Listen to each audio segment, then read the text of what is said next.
हाँ बच्चों, देखो, कभी कभी ऐसा होता है हमारे साथ कि ना एग्जामिनर हमें एक प्रोग्राम देता है, एक एल्गोरिदम देता है, may be in pseudo code, may be in flow chart.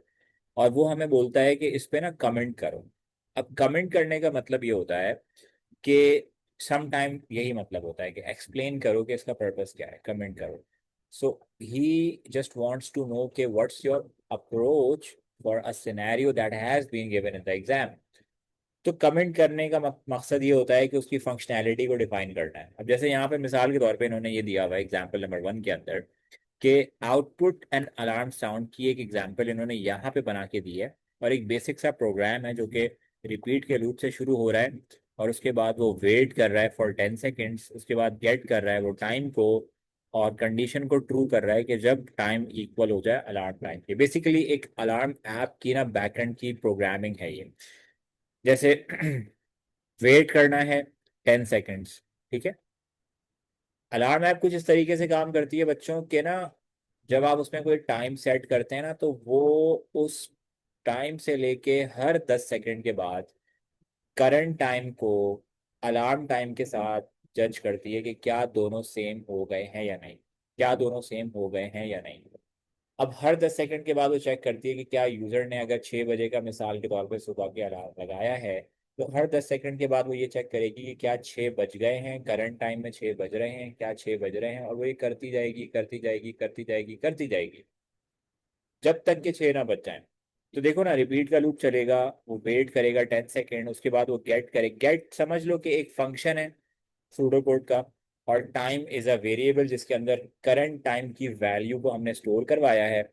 और अनटिल की कंडीशन ये बनाई है कि जो करंट टाइम की वैल्यू है, अगर वो अलार्म टाइम के साथ मैच कर जाए तो कंडीशन क्या बन जाएगी बेटा, कंडीशन हो जाएगी ट्रू। और इसी के साथ जब कंडीशन ट्रू हो जाएगी तो लूप खत्म होगा, और आउटपुट होगा क्या, अलार्म साउंड, यानी कि साउंड बजना शुरू हो जाएगा अलार्म का। अब इस पर्पस को एक्सप्लेन करना है, इस एल्गोरिदम के पर्पस को कैसे करना है, ये देखो जैसे इन्होंने यहाँ पे किया हुआ है। इन्होंने क्या किया हुआ है बेटा, इन्होंने ये किया हुआ है, लिखा हुआ है the purpose of the following pseudo code is to output the alarm sound at the appropriate time, यानी एग्जैक्ट टाइम पे अलार्म साउंड को बजाना। The processes are waiting 10 seconds, getting the current time, checking the current time with the alarm time and outputting the alarm sound। इस तरीके से comment करना होता है आपको कि जब एग्जामिनर बोले कि कमेंट करो इस सूडो कोड के ऊपर, या इस फ्लो चार्ट के ऊपर, या इस एल्गोरिदम के ऊपर, what ever the scenario is, तो आपने उस टॉपिक को कहते हैं हम explaining the purpose of N algorithm. यानी हर उस सूडो कोड जो डिफरेंट आपको मिलेगा उसका डिफरेंट पर्पस होगा, वो डिफरेंट काम के लिए बना गया होगा। लेकिन आपको उसके कोड को पढ़ के थोड़ा सा जज करना है और उसके ऊपर इस तरह की फंक्शनैलिटी उसकी डिफाइन करना जरूरी है। बेटा यहाँ इस टॉपिक में तो किसी का कोई सवाल नहीं है, अगर है तो मुझसे पूछ लो, फिर हम आगे जा रहे हैं।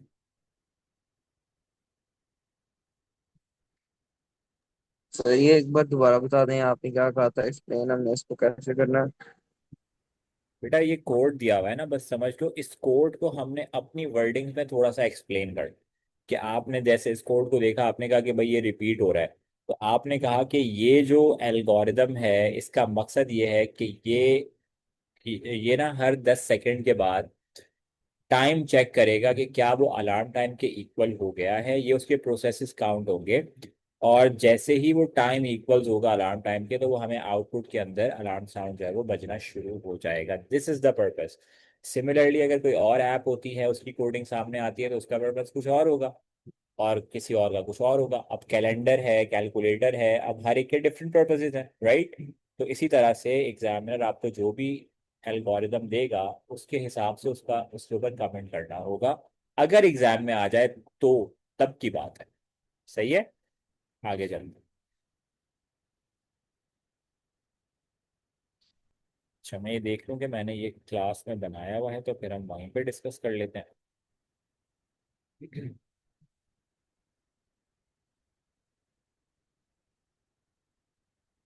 हम लोग बात करेंगे क्लास में। हम्म,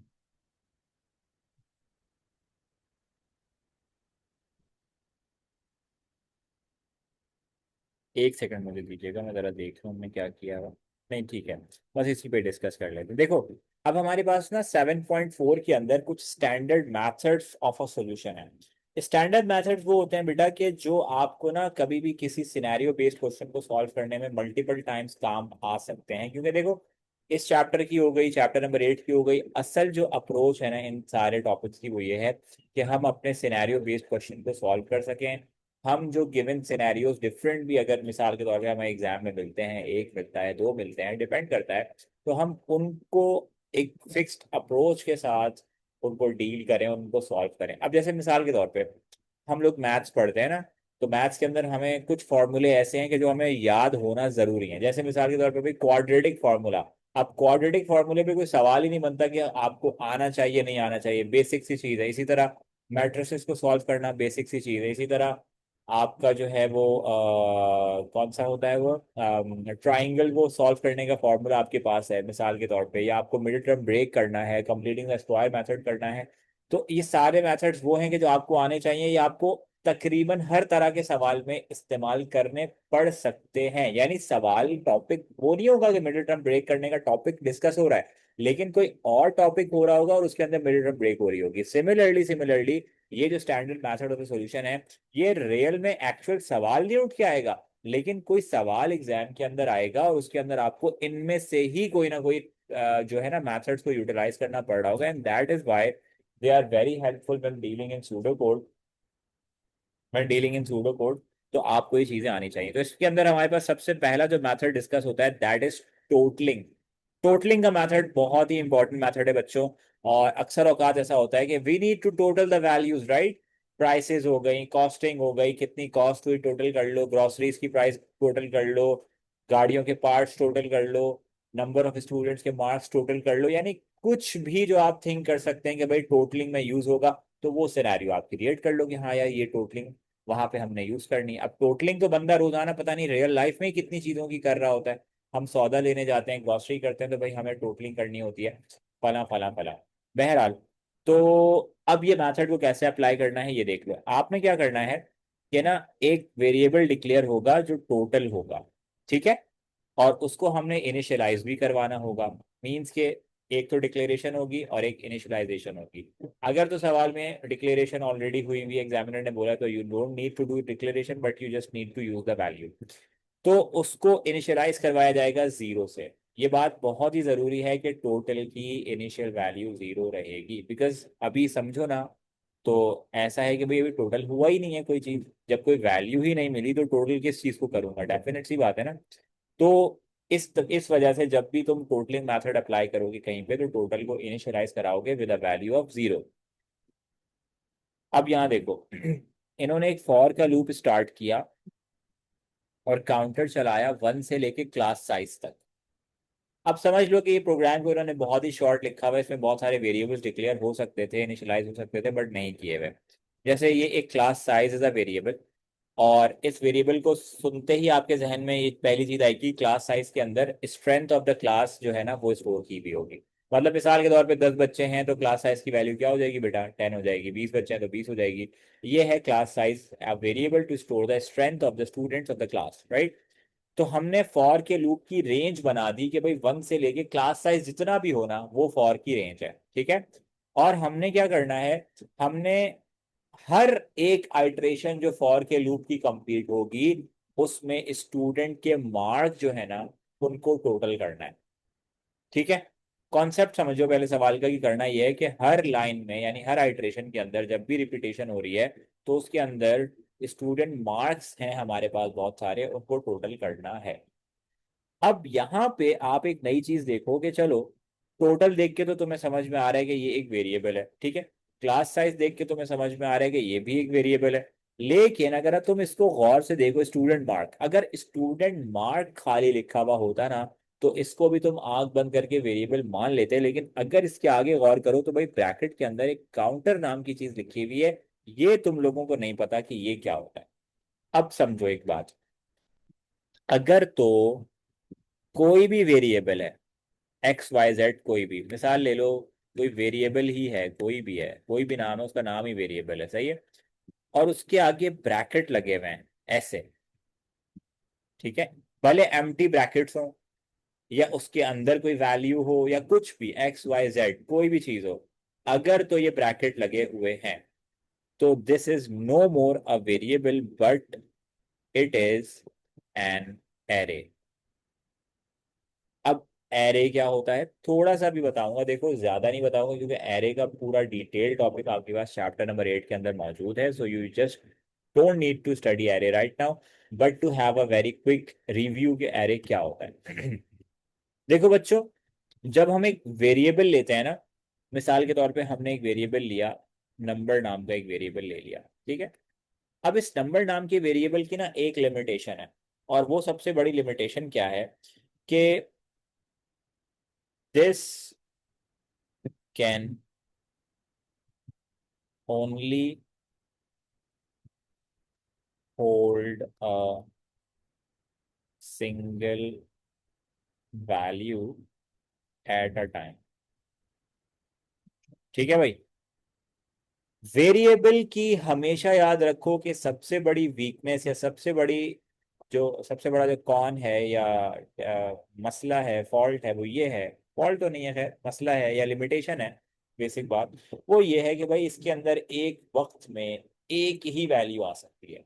जैसे ही इसके अंदर तुम दूसरी वैल्यू स्टोर करवाओगे, इसकी पुरानी वैल्यू अपडेट हो जाएगी और प्रीवियस वैल्यू लॉस्ट हो जाएगी। जैसे अगर टोटल ही की बात कर ली जाए तो टोटल का हर लाइन के अंदर एक नया वैल्यू जनरेट होगा जो कि एक नया टोटल बना रहा होगा। जैसे मिसाल के तौर पे तुम कैलकुलेटर खोल के मिसाल के तौर पे तुम लिखो 50 + 20, तो तुम्हारे पास आंसर क्या आएगा 70, लेकिन जैसे ही तुम उसमें ऐड करोगे +20, अब आंसर आएगा 90। 70 क्या हुआ लॉस्ट हो गया, फिर 20 ऐड करोगे 110, 90 क्या हुआ लॉस्ट हो गया, फिर 20 ऐड करोगे 130, 110 क्या हुआ लॉस्ट हो गया। सिमिलर सिमिलर सिमिलर हमारे साथ क्या केस हो रहा होता है कि जब वेरिएबल के अंदर भी कोई नई वैल्यू को आप लेके आते हैं तो पुरानी वैल्यू को स्वैप कर देता है, खत्म कर देता है, गायब कर देता है, और वो हमारे पास बाकी नहीं रहती, तो दैट इज अ लिमिटेशन। अब मिसाल के तौर पे अगर मान लो कि मेरे पास 20 बच्चे हैं क्लास में और मुझे हर एक के मार्क्स को स्टोर करना है, तो इतना मुश्किल हो जाएगा ये, क्योंकि फिर मुझे हर बच्चे के लिए एक सेपरेट वेरिएबल लेना पड़ेगा। एक अलग वेरिएबल लूंगा हर बच्चे के लिए, उनका अलग अलग इनपुट लूंगा, उनको याद रखूंगा नाम से कि ये मैंने वेरिएबल इस बच्चे के लिए लिया था, ये मैंने वेरिएबल इस बच्चे के लिए लिया था, एंड सो ऑन। अब इससे बचने के लिए सबसे जो मौसर तरीका हमारे पास आया भाई, वो आया सबसे बड़ा हल, एरे की शक्ल। अब एरे क्या होता है भाई, एरे असल में किसी डेटा के टाइप का नाम नहीं है, array is not a data type. Array क्या होता है वो बता देता है। देखो, एरे होता है डेटा स्ट्रक्चर, ये एक डेटा स्ट्रक्चर है that can hold multiple values of the same data type. हाँ भाई, एरे ने आके आपकी जिंदगी काफी हद तक यूं आसान कर दी कि ये देखो, पहली बात ये कि array is a data structure not a data type. Data structure है और इस स्ट्रक्चर के अंदर है ये सीन कि सेम डेटा टाइप की मल्टीपल वैल्यूज आप एक ही साथ एक ही लेबल के अंडर में स्टोर कर सकते हो। जैसे वेरिएबल का एक नाम है ना, तो वो उसका एक लेबल कहलाता है। असल में जैसे वेरिएबल्स होते हैं हम उनको प्रोग्रामिंग में आइडेंटिफायर्स भी बोलते हैं, सही है। अगर कभी सवाल में आ जाए कि आइडेंटिफायर्स क्या होते हैं, तो यू नीड टू नो कि वेरिएबल्स जो होते हैं वो असल में आइडेंटिफायर्स भी होते हैं, ठीक है। तो आइडेंटिफायर्स का मतलब है कि वो एक लेबल के थ्रू आते हैं। जैसे हमने नंबर नाम का एक वेरिएबल ले लिया ना, अब ये जो नाम है वेरिएबल का ये उसका लेबल है, लेकिन जो नंबर नाम का वेरिएबल लिया था उसकी लिमिटेशन ये है कि भाई उसके अंदर एक टाइम पे एक ही वैल्यू आएगी। लेकिन अगर मैंने एक और एरे डिक्लेयर किया जिसकी डाटा टाइप भी रखूंगा मैं, और वो सेम होगी, वो बात सही है कि अगर एक एरे है इंटीजर डाटा टाइप का तो उसके अंदर इंटीजर डाटा टाइप ही आ सकती है, लेकिन फायदा ये है कि मल्टीपल वैल्यूज आ सकती हैं, मल्टीपल वैल्यूज, ठीक है। अब एरे जो है ना हमारे पास बेटा दो तरह के होते हैं, एक हमारे पास होता है 1D एरे और एक हमारे पास होता है 2D एरे। 1D एरे ही डिस्कस कर रहे हैं हम लोग, 2D एरे इस वक्त बिल्कुल भी डिस्कस नहीं करेंगे। बस ये बात समझ लो कि 1D एरे के अंदर एक कॉलम होता है और मल्टीपल रॉज होती हैं। 2D एरे के अंदर मल्टीपल कॉलम्स होते हैं और मल्टीपल रॉज होती हैं। सही है, ये बेसिक फर्क है जो अभी के लिए है। लेकिन वैसे मैं आपको बस 1D एरे थोड़ा सा बता दूं कि 1D एरे क्या होता है। 1D एरे हमारे पास होता है वन कॉलम विथ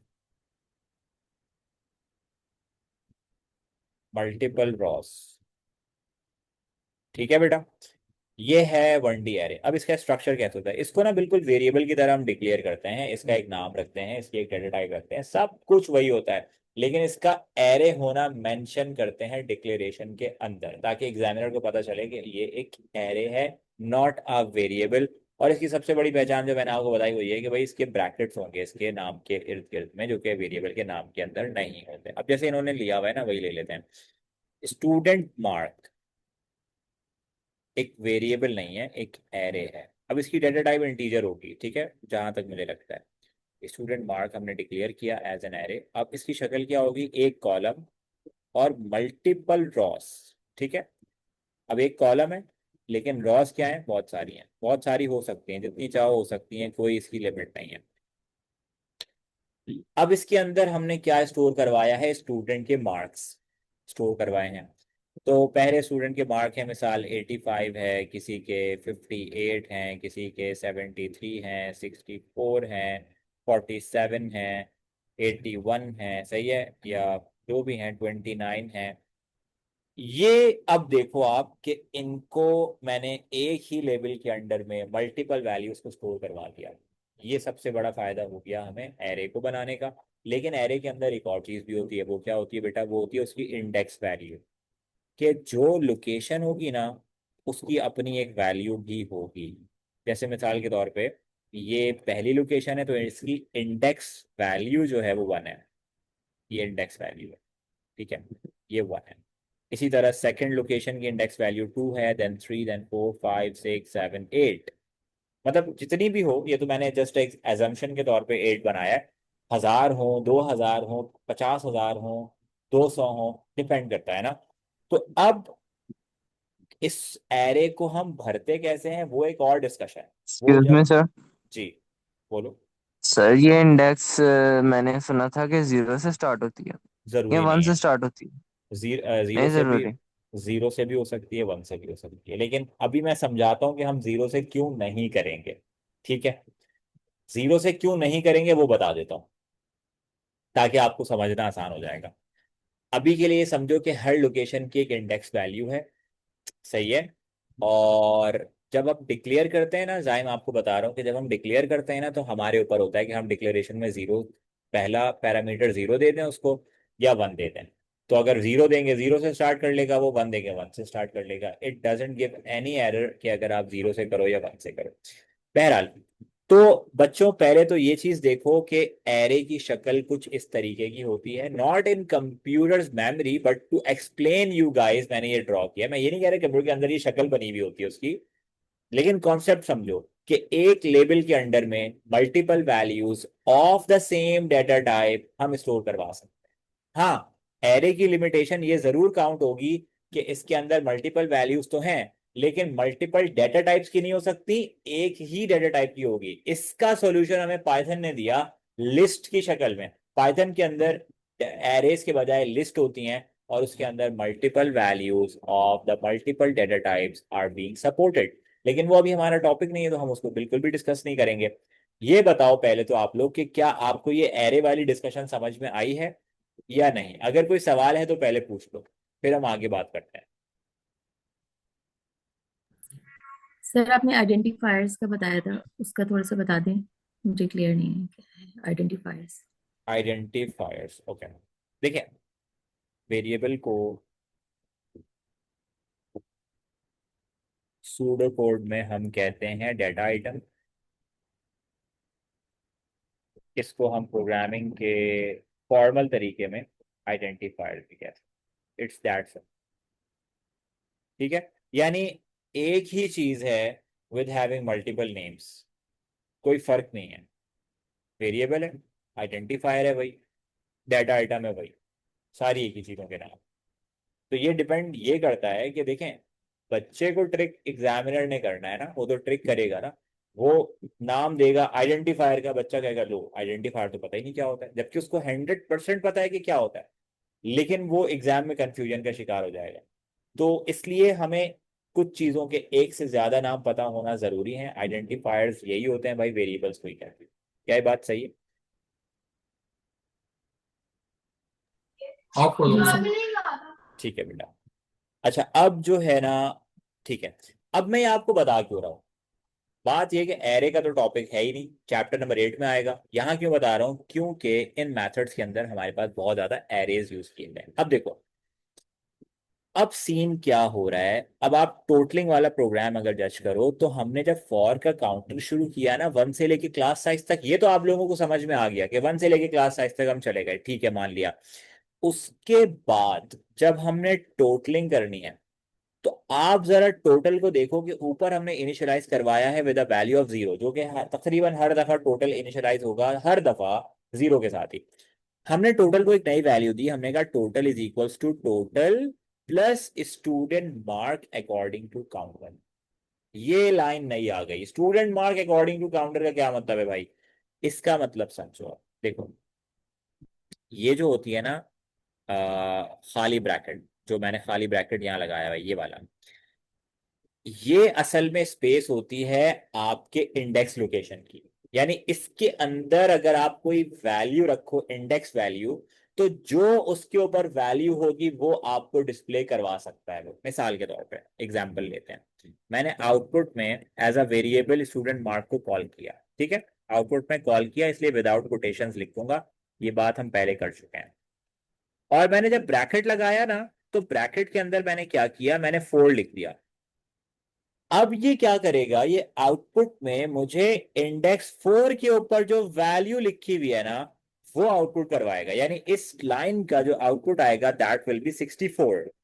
तो असल में एरे के जो ब्रैकेट्स होते हैं ना एम्प्टी, ये एम्प्टी स्पेसेस होती हैं to mention the index value you want.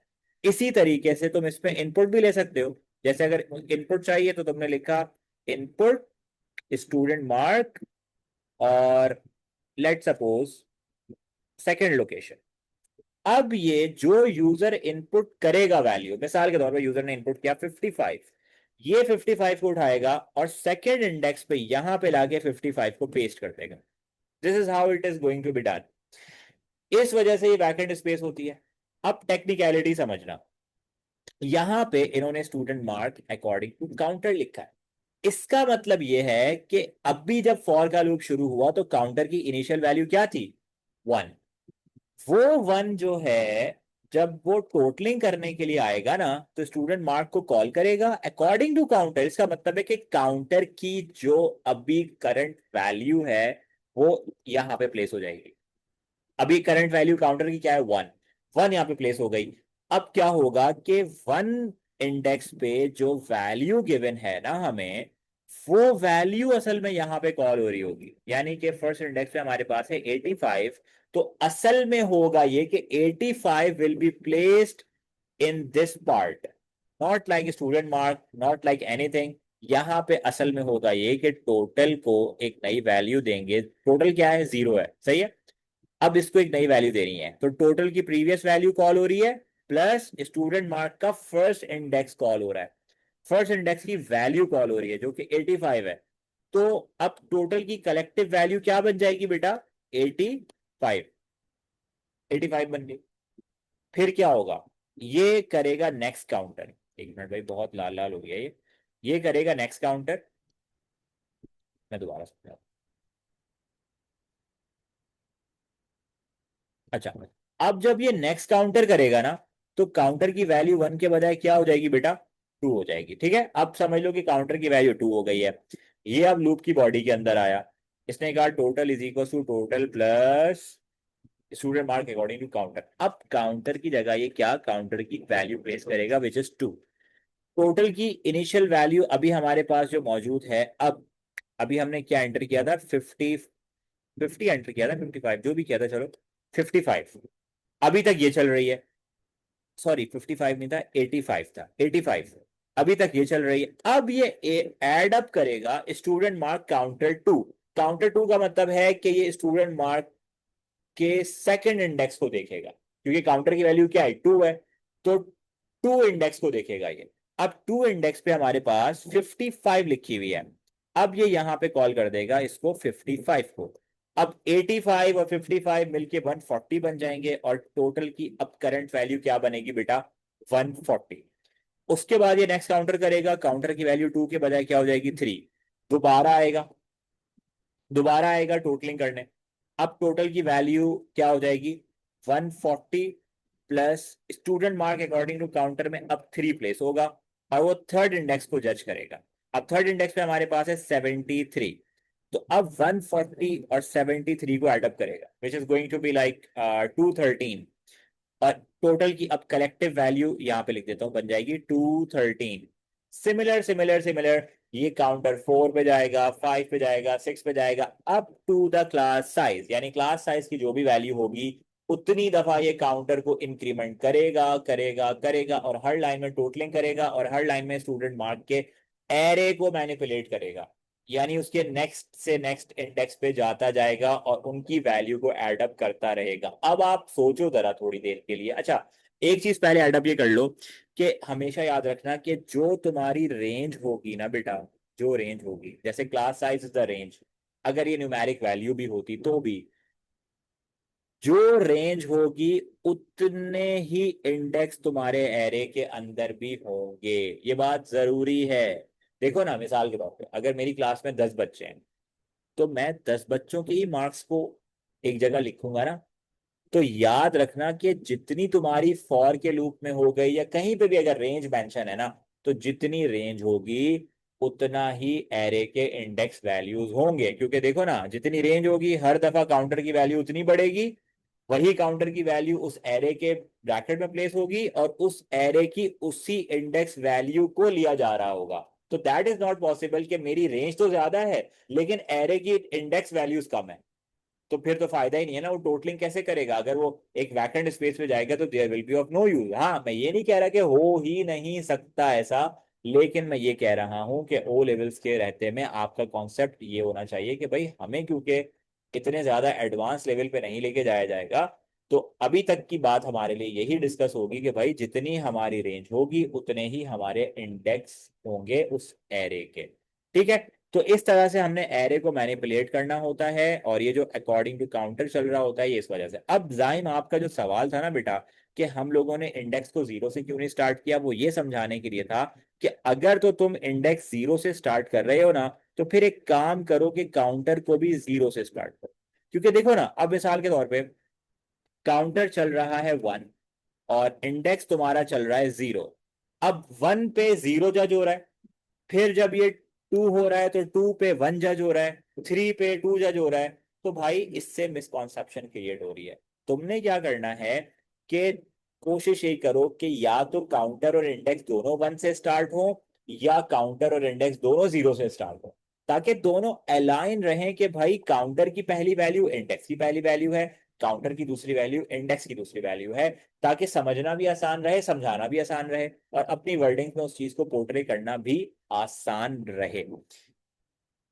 बच्चों, इस वाली क्लास का टाइम तो खत्म होने ही वाला है, जस्ट 1 मिनट समथिंग रह गया है। इस टॉपिक से रिलेटेड अगर कोई सवाल है तो पूछ लो, वरना फिर मैं आगे अगली क्लास की लिंक आपको भेजता हूँ, और फिर हम शुरू करते हैं नेक्स्ट क्लास। कोई सवाल है तो पूछ लो।